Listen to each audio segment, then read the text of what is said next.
Bayangkan kamu lagi ada di sebuah ruangan kecil yang tertutup rapat, pintunya terkunci dari dalam, jendelanya tertutup salju setebal bermeter-meter. Makanya bener-bener nggak ada jalan masuk. Nggak ada jalan masuk, nggak ada jalan keluar. Tapi di atas tempat tidur di dalam ruangan itu ada sebuah kejahatan brutal yang baru aja terjadi. Sangat presisi, tapi di saat yang sama sangat membingungkan. Iya, dan insting pertama kita sebagai manusia itu kan selalu nyari siapa yang mendobrak masuk, ya kan? Bener.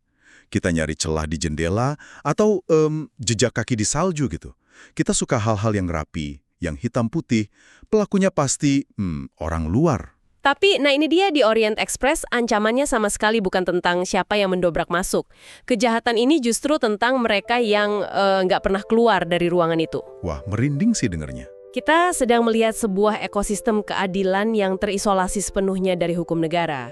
Dan itulah inti dari eksplorasi mendalam kita kali ini soal karya ikoniknya Agatha Christie, Murder on the Orient Express. Mari kita masuk mesin waktu ke tahun 1934 dan bahas panggungnya dulu. Karena latar tempatnya ini bukan sekedar estetika, ini krusial.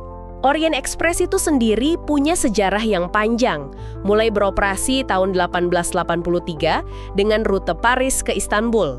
Kereta ini tuh simbol kemewahan, mahal, kelas 1. Bayangin aja kamu lagi nginap di hotel bintang 5 tapi yang bergerak. Persis, dengan gerbong dari Prancis, Jerman, Austria. Di mana kamu berbagi lorong yang sempit sama diplomat, bangsawan, pengasuh anak, dan pengusaha dalam satu tabung logam mewah. Semuanya terikat sama aturan kelas sosial dan jadwal. Lalu tiba-tiba, hotel yang bergerak itu berhenti total. Dan peradaban mewah itu dihentikan paksa sama alam kan?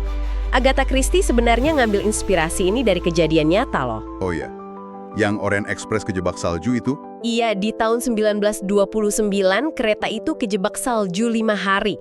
Terus Christie sendiri juga pernah kejebak banjir di kereta yang sama tahun 31. Wow, pengalaman pribadi ternyata. Makanya dia bisa nangkap atmosfernya dengan sempurna. Badai salju yang bikin kereta ini anjlok dan terhenti di Yugoslavia itu secara mekanis adalah alat yang ngebekuin hukum peradaban.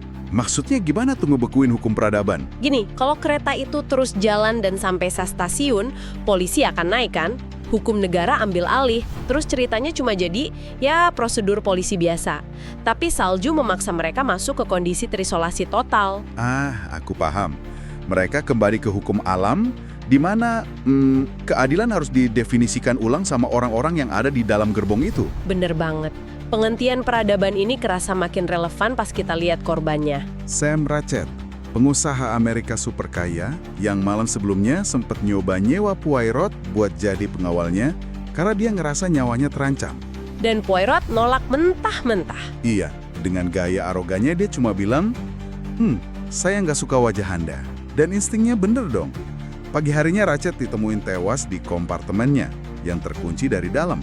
Dengan 12 luka tusukan yang kedalamannya beda-beda, tapi tentu aja Ratchet itu bukan nama aslinya. Nah ini nih, kita masuk ke bagian investigasi. Poirot kan nemuin banyak banget petunjuk aneh di sekitar ruangan ya kan? Petunjuk yang sengaja ditinggalin buat bikin bingung, alias red herrings. Kayak jam saku yang dirusak dan berhenti di pukul 1.15 pagi. Terus ada pembersih pipa miliknya Kolonel Arbuthnot. Ada juga sapu tangan sutra berinisial H, punya Putri Dragomirov. Iya, tapi dari semua itu, yang paling krusial adalah secari kertas yang terbakar sebagian. Tunggu dulu, dari kertas ini kan cuma terbaca strip, member, Little Daisy Armstrong. Iya, remember Little Daisy Armstrong. Nah, pertanyaannya, gimana satu potongan kalimat ini bisa muterbalikan seluruh arah investigasi Poirot? Karena kertas itu mengungkap identitas aslinya Ratchet. Dia adalah Cassetti.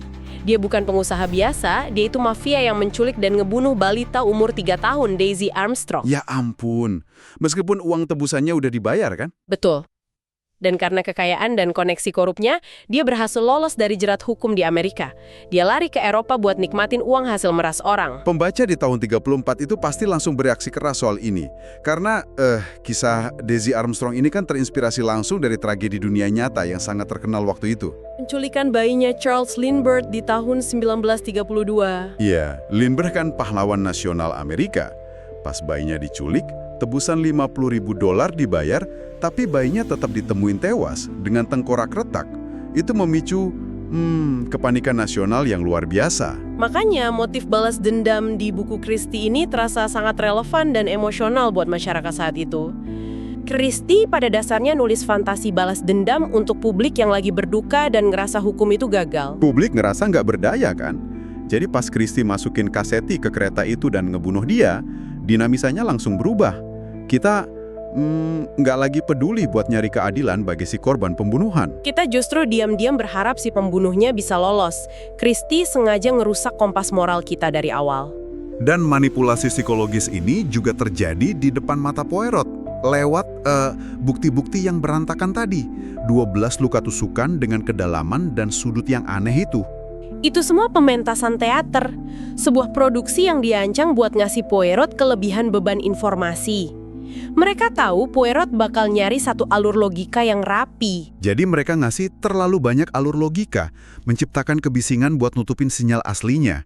Sampai akhirnya Poirot mengurai jaring kebohongan itu dan sadar kalau ke-12 tersangka di gerbong itu bohong semua. Mereka yang kelihatannya nggak saling kenal ternyata punya ikatan mendalam sama keluarga Armstrong. Contohnya Nyonya Hubbard yang cerewet itu ternyata Linda Arden, neneknya Daisy. Terus Mary Debenham itu pengasuhnya. Hector McQueen itu anaknya jaksa yang nanganin kasus itu. Dan angka 12 ini nggak kebetulan.